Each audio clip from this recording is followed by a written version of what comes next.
Hey everybody, it's Jason Blaha here, and I had a subscriber ask me, what do I think about these take-home blood tests you can do to test for food intolerances?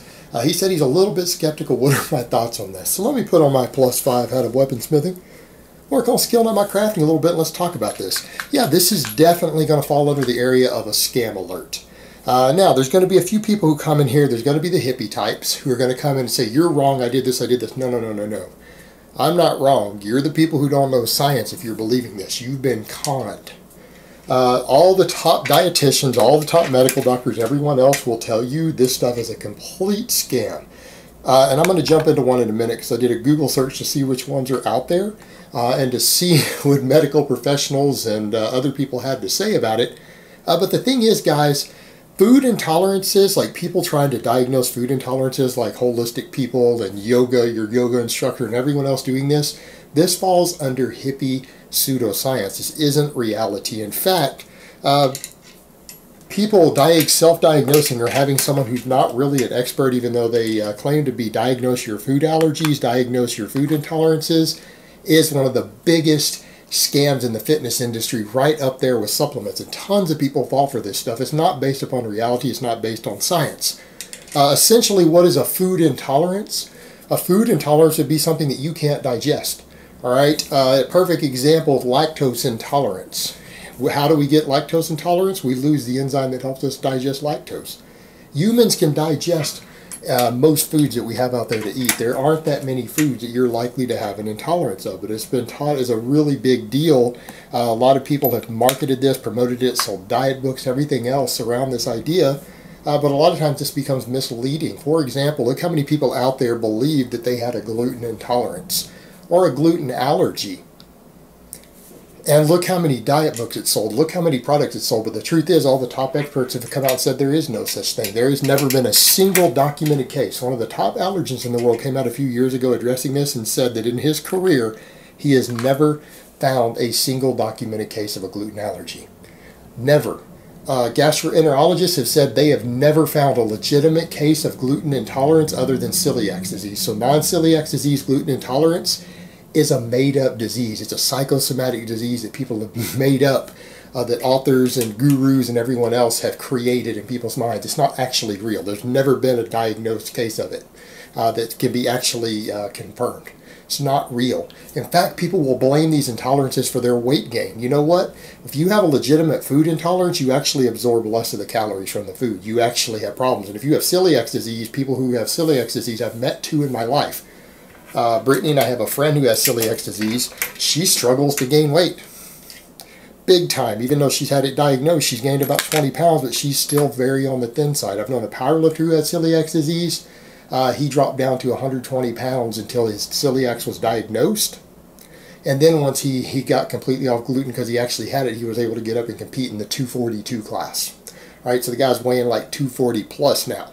But he was 120 pounds when he was still eating gluten. If you have a true food intolerance, you will drop weight tremendously if you overeat that food. They'll cause diarrhea, cramping, all sorts of stuff. They will never cause you to gain weight or get fat. Complete nonsense. Complete nonsense to justify people's bad habits and to give people excuses for being overweight that aren't actually real.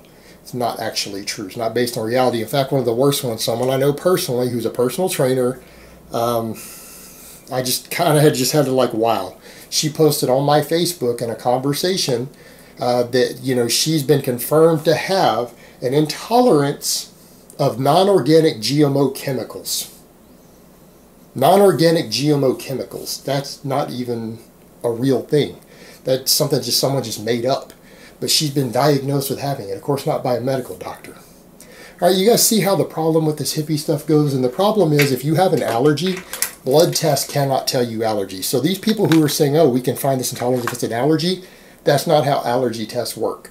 I'm someone who has had allergy problems throughout my life. I've had the full panels done on allergy screening, and they don't do it with blood work. All right, there's a skin test they do for allergy testing. It cannot, I repeat, your allergies cannot be diagnosed with a blood test at all. Now, one of the funny ones is that I went to look this up, but I typed in a search for this, for food intolerance home blood test. The top company I came to the top was a company called York test. I went and looked at what they had. They wanted like $400 to test for this stuff. And then I went and looked them up under Quackwatch. Yeah, the British government and all sorts of agencies there, the British Advertising Authority has had complaints against them.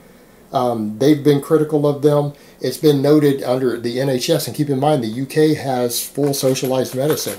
The NHS will not support such blood tests because they're not based upon science. They're not based upon anything that can be identified. They're completely hocus pocus. That's even what the NHS in the UK is saying, which is actually considered to be one of the few successful socialized medicine programs in the world. Most British people are happy with their NHS. I'm not going to get into that political debate. That's for my other channel. Fact is, British people are generally happy with their NHS. They're glad to have it.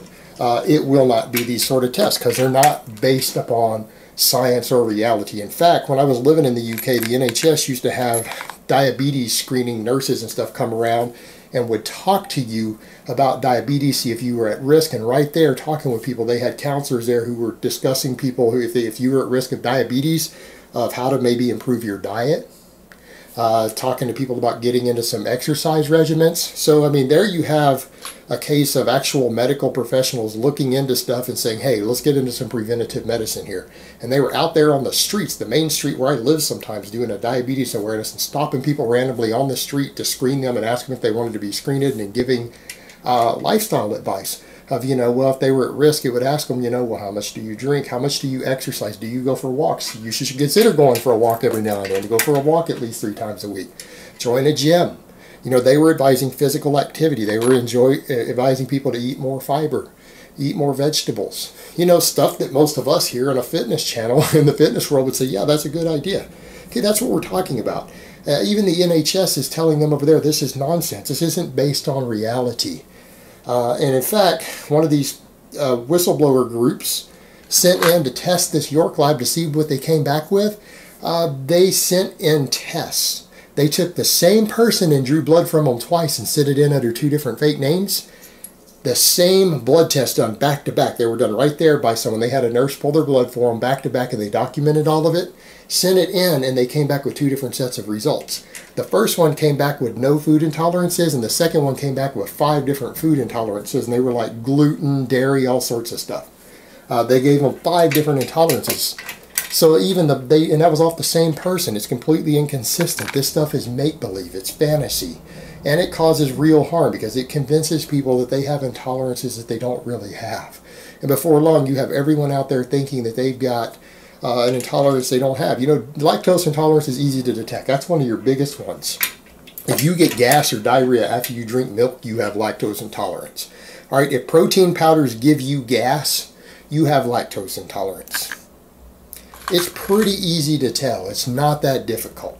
And that's true of most food intolerances. Any food that you consume that gives you horrifically bad gas every time, consistently, besides beans, or gives you diarrhea when you eat it, there's a sign of food intolerance. All right, they're pretty straightforward. Food allergies, if it's not a severe one, if it's a severe one, you'll know as soon as you eat it. You'll wake up in the emergency room.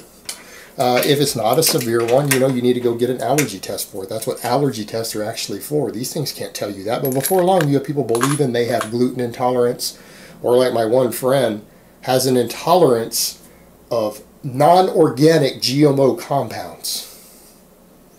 Like, what in the world does that even mean? What's that even mean? There's no meaning to that. It sounds good, doesn't it? Not based on reality. It's not based on nutritional science. Not based on medical practice. So people need to step back and look at this stuff. You see something like this, guys, this is a scam. This falls back under hippie pseudoscience, all right?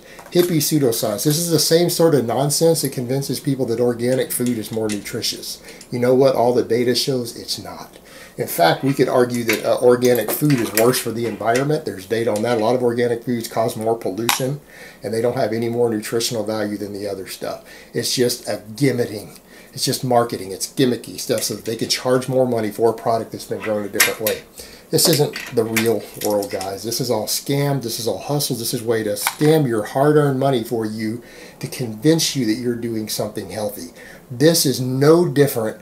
This is no different ethically than these fart pills and powders that the supplement companies sell. This is all shilling and nonsense and scams. There's no reality to any of it. So be wary of that, guys, and be wary of all people who tell you about all the different food intolerances they have. And you guys are going to deal with that a lot. If you're into fitness and working out, diet, nutrition, people are going to talk to you about this stuff. And you're always going to have people who are going to have a whole list of different food intolerances that they have. You're going to bump into these people. And these are the same people who tell you they have to have organic mineral spring water is the only water they can drink. Again, these are people who bought into a con. And they'll be telling you about how they have an intolerance to non-organic GMO compounds. This isn't the real world, and it's hard to deal with these people, and you will have to deal with them eventually. But again, these are people who've been suckered in and have bought into scams because they're trendy, they're popular, a lot of people do them, but they are, at the end of the day, just scams like the supplement industry. Alright guys, but that's really all I have to say on that today. I hope it's been informative, and I will talk to you guys next time.